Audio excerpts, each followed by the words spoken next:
에베소서 4장입니다. 1절 3절. 그리스도를 통한 구속 사역의 비밀에 대한 모든 설명을 마치고 이제 실천적인 권면이 주어집니다.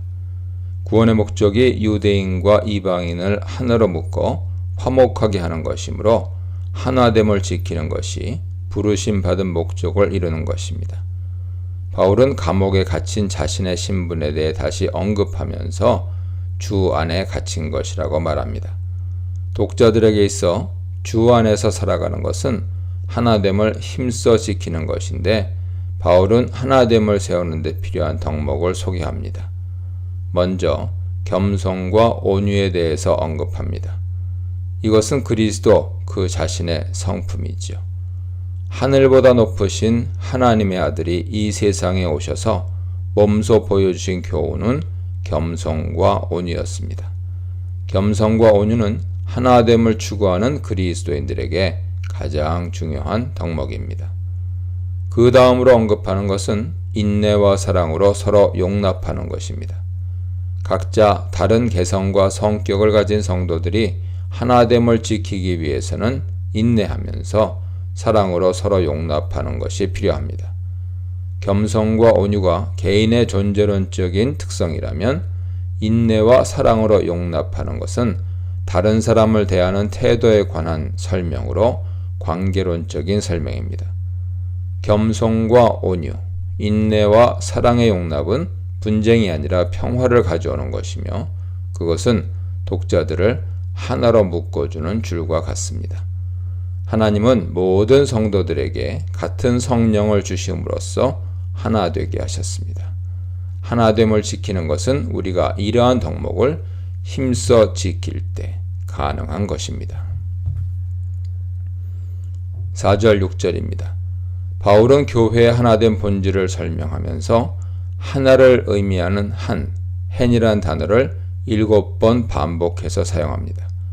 교회가 하나 되어야 할 또 다른 이유는 그것이 하나의 소망을 가지고 있으며 한 주를 섬기며 하나의 믿음으로 한 세례를 받았기 때문입니다. 교회는 이방인들처럼 많은 신들을 섬기는 것이 아니라 한 하나님을 섬기기 때문에 한 아버지 안에 있는 한 가족과 같습니다. 바울은 교회의 하나됨을 우주적인 영역으로까지 확대합니다. 하나님은 만물의 아버지십니다. 하나님은 만물 위에 뛰어난 초월적인 분이지만 만물에서 떠나 홀로 고고하게 계시는 분이 아니라 만물 안에서 만물을 통일하시는 분입니다. 7, 8절입니다. 바울은 교회의 하나됨에 대해 강조하지만 교회 구성원들의 다양성을 무시하지는 않습니다. 교회 다양성은 하나됨을 해치는 것이 아니라 오히려 그리스도의 몸된 교회를 온전히 세워가는 데 필요한 것입니다. 몸의 여러 가지 지체가 온전하게 기능을 해야 완전한 몸이 되듯이 그리스도께서는 각 개인에게 다양한 은사를 주심으로 교회가 하나의 몸이 되도록 하셨습니다. 그리스도께서 각자에게 다양한 은사를 주셨다는 것을 증명하기 위해 바울은 시편 68편 18절을 인용합니다. 바울은 그리스도께서 부활하여 하나님 보좌 우편에 앉으신 것을 만물에 대한 주권과 통치권을 행사하는 것에 대한 예언적인 말씀으로 간주합니다. 그리스도께서는 성도들 각자에게 은사를 주셔서 하나님의 왕국을 건설하는 일꾼으로 삼으십니다. 9절 10절입니다. 바울은 시편 68편 18절을 만물 안에 충만한 그리스도의 통치권에 대한 설명으로 해석합니다. 그리스도께서 부활하여 하늘 보좌로 올라가신 것은 하늘에까지 그의 통치권이 미치는 것을 의미하죠. 그리스도께서 내려가셨다는 것이 성육신을 가리키는 것인지 아니면 죽은 후에 무덤에 내려가신 것을 가리키는 것인지는 확실하지 않습니다. 그러나 어떻게 해석하더라도 본질적인 의미는 변하지 않습니다. 올라가심에 대한 설명은 그리스도의 초월성에 대한 것이며 내려가심에 대한 설명은 만물을 통일되게 하시는 그리스도의 편만한 주권을 의미하죠. 그리스도께서는 하늘 위 가장 높은 곳에서부터 가장 낮은 땅에 이르기까지 모든 만물을 하나로 통일되게 하셔서 그의 충만함이 만물에 미치도록 하셨습니다. 바울은 그리스도께서 초월적인 존재이지만 동시에 땅의 가장 낮은 곳에 이르기까지 만물 안에 충만하신 분이라고 강조합니다. 11, 12절입니다. 성도들 각자에게 다양한 은사를 주신 목적은 그리스도의 몸인 교회를 세우기 위함입니다. 몸에 여러 지체가 있듯이 각자 성도들은 다양한 직분을 감당하도록 부름받았습니다. 사도와 선지자와 복음 전도자와 목사와 교사에 대해 언급하는데 사실 이들은 모두 성도들을 가르치고 지도하는 비슷한 임무를 맡은 자들이죠. 비슷한 임무를 맡은 사람들 사이에서 오히려 다툼과 분쟁이 더 잘 일어날 수 있습니다. 비슷하지만 각자에게 다른 직분을 주신 것은 각자의 재능에 따라 그리스도의 몸을 더 잘 세우라고 주신 것이죠. 복음을 잘 전하여 많은 사람들을 불러오는 것도 필요하지만 그들을 잘 가르치는 사람도 필요합니다. 또한 권명과 경계로 잘 훈련하는 사람도 필요합니다. 그러나 모든 직분은 그리스도의 몸인 교회를 온전하게 세우는 하나의 목적을 위해서 주신 것이라는 사실을 기억해야 합니다. 13, 14절입니다. 다양한 은사를 주신 목적을 깨달았다면 그 목적에 부합하게 교회를 섬기는 것이 필요합니다. 그리스도 안에서 하나 되기 위해서는 모든 성도들이 하나님의 아들을 아는 것과 믿는 것에 하나가 되어야 합니다. 온전한 믿음은 온전한 지식에 근거하죠. 아무리 굳건한 믿음이라도 잘못된 믿음에 근거한 것이라면 하나됨을 해치는 것이 될 수 있습니다. 그러므로 아는 것과 믿는 것에 하나가 되는 것이 그리스도의 몸을 온전하게 세워가는 것입니다. 바울은 성도들이 계속해서 성장해야 할 필요가 있다는 것을 강조합니다. 그리고 우리가 성장해야 할 목표는 그리스도의 온전하심에까지 이르는 것입니다. 바울은 온전하게 되는 것을 어린아이가 자라서 장성한 성인이 되어가는 것에 비유합니다. 어린아이는 사리 분별에 어둡고 속임수와 유혹에 잘 넘어갑니다. 바울은 성도들이 세상의 잘못된 가르침에 속아 넘어가지 않도록 어린아이 상태에 머물러 있지 말라고 경고합니다. 또한 바울은 거짓 교사들의 잘못된 가르침을 파도와 바람에 비유하죠. 독자들이 믿는 것과 아는 것에 하나가 되어 성장하지 않으면 여러 속임수와 유혹에 빠지고 맙니다. 마치 거친 파도와 거센 바람에 휩쓸려 다니듯이 성도들은 이리저리 휘둘리다가 결국에는 평안을 빼앗기게 됩니다. 15, 16절입니다. 바울은 1절로 3절에서 부르심의 목적에 대해 설명했는데 이제 그것을 다시 언급하면서 하나됨을 이루라는 그의 권면을 마무리합니다. 성도는 사랑 안에서 참된 것을 행하여 범사의 그리스도에게까지 자라야 합니다. 그리스도는 교회의 머리죠. 머리가 시키는 대로 모든 몸의 지체가 움직이듯이 성도들은 그리스도의 복음에 대한 충만한 지식 가운데 그의 뜻을 온전히 깨닫고 각자에게 주신 은사를 통하여 행동해야 합니다. 모든 성도들이 사랑 안에서 각자에게 주신 직분을 감당해야 함을 다시 한번 강조하면서 바울 권면은 끝납니다. 하나됨의 공동체인 교회, 하나됨을 위해 주신 직분, 교회 성장을 위해 세우신 일꾼에 대해 묵상해 보시기 바랍니다. 에베소서 4장 17절입니다. 빛과 어두움은 공존할 수 없습니다. 빛이 들어오면 어두움이 밀려나듯이 복음의 빛 아래 있는 독자들은 과거의 어두움 가운데서 행하던 일들을 계속해서는 안 됩니다. 바울은 과거 행실로부터 완전히 벗어나 새 사람이 된다는 것이 얼마나 어려운 일인지 잘 알고 있었습니다. 새 사람이 된다는 것은 하나님의 은혜로 가능한 일이지만 이 일에는 새 삶을 향한 독자들의 의지와 결단도 중요합니다. 바울은 자신의 권면은 주 안에서 하는 것이라고 먼저 말합니다. 이것은 바울의 권면을 주께서 직접 하신 권면처럼 받아들여야 한다는 것을 암시합니다. 바울은 에베소 교회에서 여러 가지 인간적인 속임수와 잘못된 가르침이 판을 치고 있다는 것을 알고 있었습니다. 독자들은 바울의 권면을 여러 가지 다양한 가르침 중 하나로 여겨서는 안 됩니다. 그들은 바울의 권면을 진리의 복음이며 주께서 직접 하신 말씀으로 생각하고 받아들여야 합니다. 바울이 여기서 특히 강조하는 것은 복음 진리에 부합하는 거룩한 삶에 대한 것입니다. 독자들은 이제 더 이상 이방인들의 허망한 행위를 계속해서는 안 됩니다. 이제부터는 더 이상 하지 말라 하는 표현은 독자들이 여전히 이방인의 악한 행위에서 완전히 벗어나지 못했다는 것을 지적하는 말이죠. 바울은 이방인으로서의 삶을 마음의 허망한 것에 따라 행하는 것이라고 설명합니다. 이방인들의 불의한 삶은 단순히 겉으로 드러나는 행실의 문제만은 아닙니다. 그것은 그들 마음속에 있는 허망한 것들로부터 나오는 것이죠. 마음속에 있는 허망한 것들이란 썩어지고 없어질 세상 것들에 대한 소망을 두고 살아가는 어리석은 생각인데 그것은 악한 영들에 사로잡혀 진리를 보지 못하는 것입니다.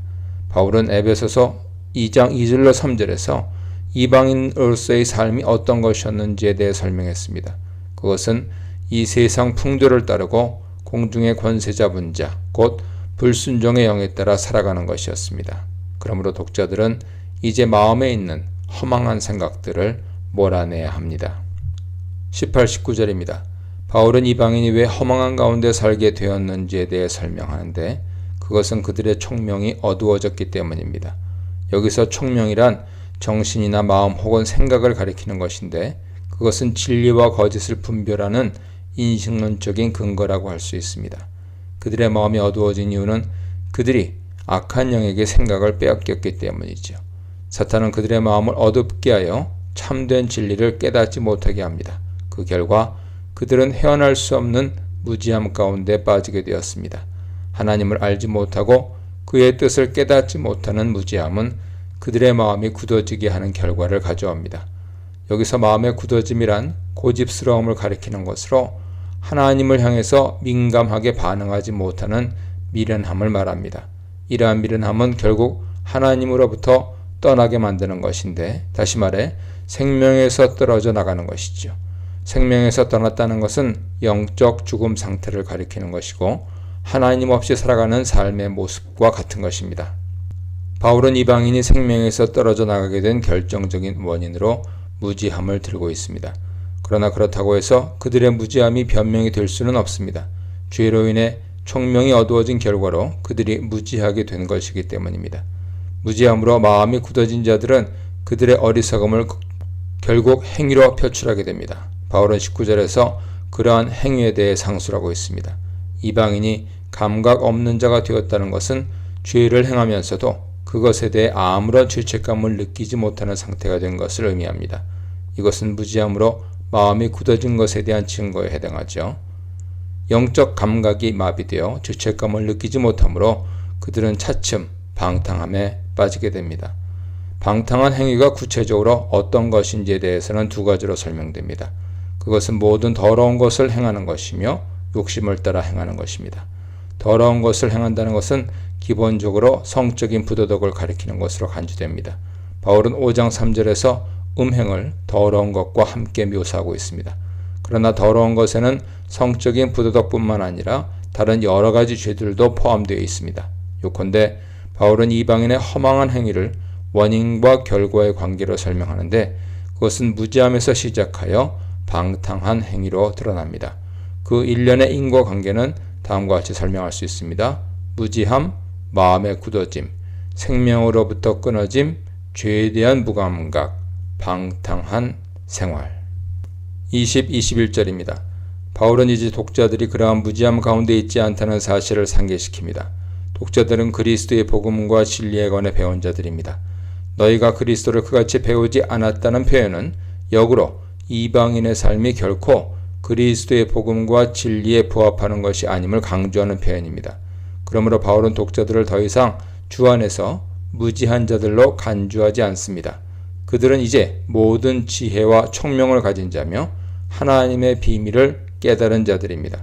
또한 독자들은 지혜와 계시의 영을 받았으므로 그리스도를 통한 하나님의 구원 계획을 알고 있는 자들입니다.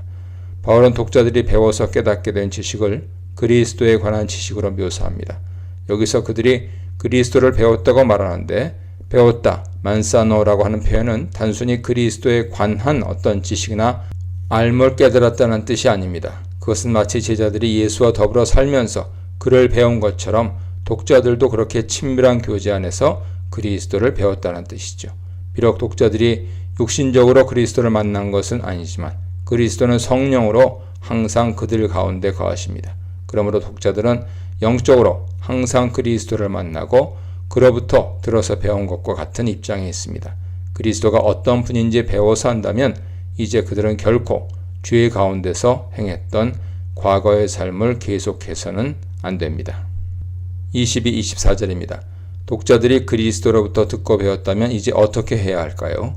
옛사람을 벗어버리고 새사람을 입어야 합니다. 바울은 과거 이방인의 삶에서 벗어나 복음에 합당한 새로운 삶을 사는 것을 가리켜 옷을 벗고 입는 것에 비유합니다.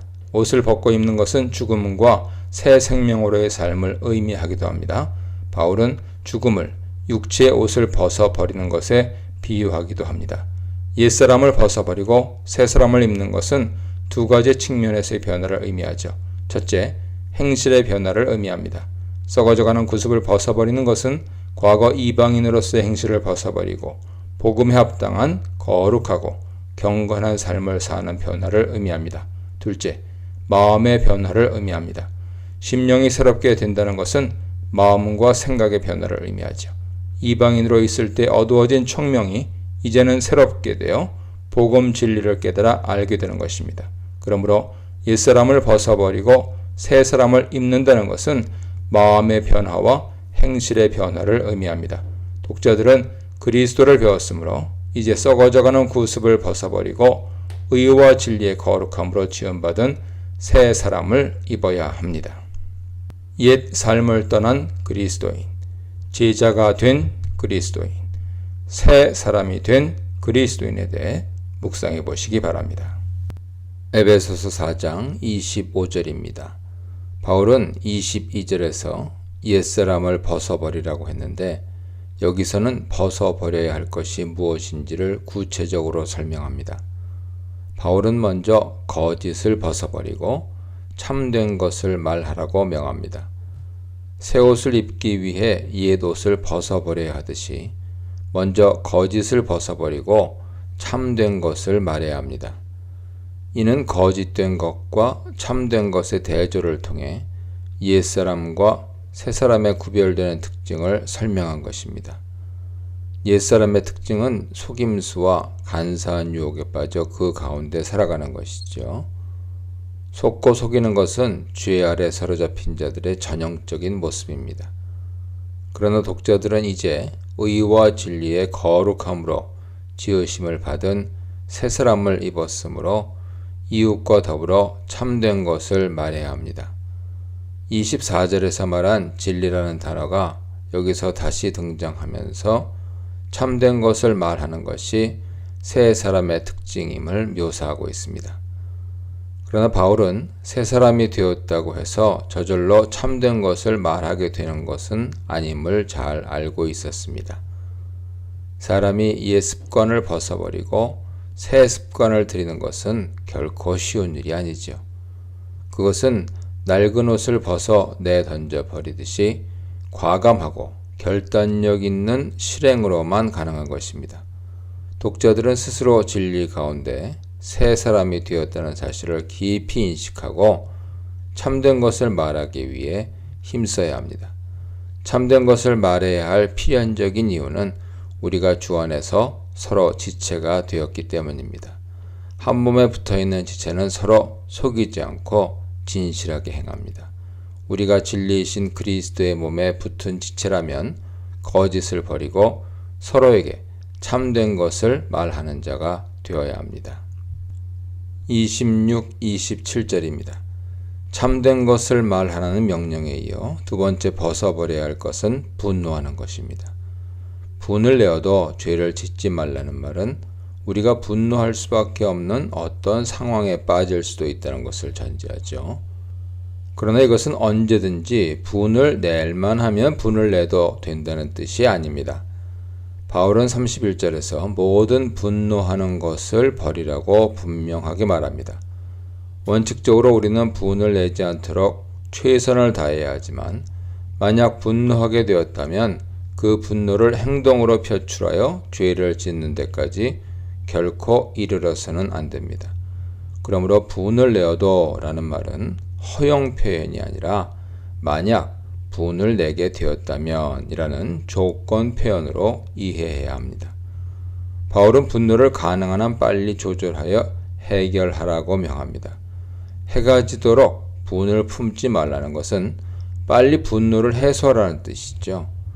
분노하게 되는 어쩔 수 없는 상황은 인정하지만 그 분노를 해결해야 할 기한은 해가 지기 전까지입니다. 신명기 24장 5절에는 품삯을 당일에 주고 해가 진 후까지 미루지 말라고 했습니다. 품삯을 당일에 주는 것은 옳은 일이고 그것을 미루며 주지 않는 것은 일꾼을 분노케 하는 불이죠. 마찬가지로 분노가 일어나는 것은 어쩔 수 없다고 하더라도 계속해서 그 분노를 마음에 품고 있는 것은 불의한 일입니다. 만약 해가 진 후 잠자리에까지 분노의 마음을 품고 있다면 그것은 마귀에게 시험할 기회를 제공하는 것이 됩니다. 마귀에게 시험을 받지 않기 위해서라도 우리는 빨리 분노를 해소해야 합니다. 28절입니다. 우리가 벗어버려야 할 것은 생각과 말과 행동에 이르기까지의 전인격적인 것입니다. 거짓말과 분노하는 마음에 이어 세 번째로 벗어버려야 할 것은 도둑질입니다. 도둑질하는 사람은 게으른 자지요. 그리고 게으름은 하나님 앞에서 죄에 해당합니다. 그러므로 도둑질하는 것을 벗어버리고 대신 입어야 할 새로운 행동은 성실하게 일하는 것입니다. 사람이 일하는 목적은 자기의 유익만을 위해서가 아니라 가난한 사람을 구제하기 위해서죠. 이것은 그리스도의 몸에 붙은 지체로서 우리가 마땅히 해야 할 행위입니다.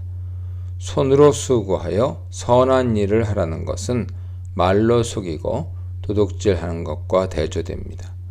그리스도인들은 열심히 손으로 일하되 선한 일을 해야 합니다. 그러나 악한 일을 위해서 열심인 사람도 분명히 있습니다. 그리스도인들은 주 안에서 항상 선한 일을 위해 열심을 내야 합니다. 몸의 머리이신 그리스도께서 참되고 선한 분이기 때문이죠. 29절입니다. 25절에 거짓을 버리고 참된 것을 말하라는 권면과 비슷한 권면이 반복됩니다. 더러운 말은 입 밖에도 내지 말고 선한 말을 하라고 명합니다. 더러운 말과 선한 말이 대조되고 있습니다. 더러운 말은 아무에게도 유익을 주지 못하는 무익한 것이지만 선한 말은 그리스도의 몸인 교회를 세우는 데 필요한 말입니다. 선한 말을 하는 것은 듣는 자들에게 은혜를 끼치게 되죠. 은혜를 끼친다는 것은 유익을 준다는 뜻입니다. 선한 말은 몸을 세우는 것이기에 유익한 것입니다. 바울은 성도들이 하는 모든 말은 교회를 세우는 데 초점이 맞춰져야 한다고 권면합니다. 즉, 거짓되고 더러운 말은 교회를 무너뜨리는 것이지만 참되고 선한 말은 성도들에게 유익을 끼치고 교회를 세우는 일에 해당합니다. 말의 파급 효과와 영향력은 매우 크지요. 그것이 선한 것이든 악한 것이든 말은 큰 능력을 발휘합니다. 악한 말은 모든 것을 파괴하지만 선한 말은 생명을 살리기도 합니다. 30절입니다. 26, 27절에서 분을 내어도 죄를 짓지 말고 마귀에게 틈을 주지 말라고 했는데 바울은 이제 하나님의 성령을 근심하게 하지 말라고 합니다. 분노하는 마음은 마귀를 즐겁게 하는 것이고 더러운 말을 하는 것은 성령을 근심하게 하는 것이죠. 더러운 말은 교회를 분열시키고 무너뜨리는 것이기에 성령께서 근심하십니다. 성령은 교회를 하나 되게 하신 영이죠. 더러운 말을 입 밖으로 내뱉는 것은 하나 되게 하는 성령의 역사를 방해하는 것입니다. 우리가 성령을 근심하게 하지 말아야 할 이유는 하나님의 것으로 성령의 인치심을 받았기 때문입니다. 자식이 부모를 근심하게 해서는 안 되는 것처럼 우리는 성령의 것으로 인치심 받았으므로 성령을 근심하게 해서는 안 됩니다. 30절 32절입니다. 28절에서 도둑질하지 말고 선한 일을 하라고 했는데 여기서도 서로를 향한 악한 말과 행위를 버리며 서로 진실하게 대하고 용서할 것을 강조합니다. 먼저 버려야 할 것에 대한 목록이 등장하는데 악독은 마음속에 숨은 원한과 앙심처럼 악한 감정을 뜻하죠. 노함과 분냄은 악한 감정이 밖으로 드러나 표출되는 것이고 떠드는 것과 비방하는 것은 그것을 행동으로 옮겨서 다른 사람들에게 해를 끼치는 행위입니다. 바울은 은밀한 상태에 있는 분노에서부터 절제하지 못하는 분노의 행위까지 모든 것을 버리라고 명합니다. 대신 성도들이 행해야 할 것은 서로에게 친절하고 불쌍히 여기며 사랑으로 용서하는 것이죠. 용서는 분노하는 것과 반대되는 것입니다.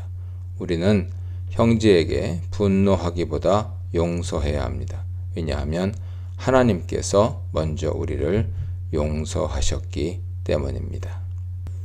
세 사람의 공동체, 진리의 공동체, 평화의 공동체, 사랑의 공동체에 대해 묵상해 보시기 바랍니다.